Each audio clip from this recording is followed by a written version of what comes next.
Hey, how's it going everyone? This is Chris from Feldmann Imports.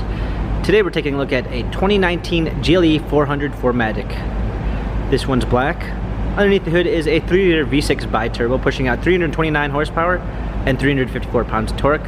This one does come with illuminated star on the grille, front and rear LED daytime running lights, 19-inch 5-spoke alloys, brushed aluminum running boards,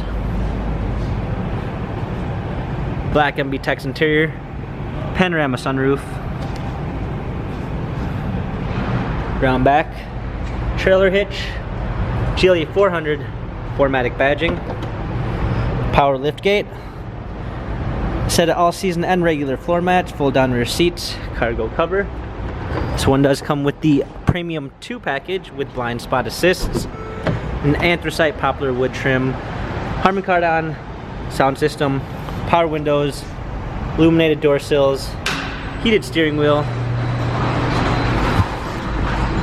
It has steering wheel controls, also a smartphone integration with Android Auto and Apple CarPlay, paddle shifters for extra performance, push start ignition, navigation, parking assistance package with a surround view backup camera with front and rear sensors, hard keys for a media display, heated seats, dual climate controls, heated and cooled cup holders, dynamic select for different driving patterns, touchpad wheel for infotainment center. This GLE 400 has 41,276 miles, Carfax and service records available online. If you'd like to view more photos of this GLE 400 4MATIC, check out feldmannimports.com.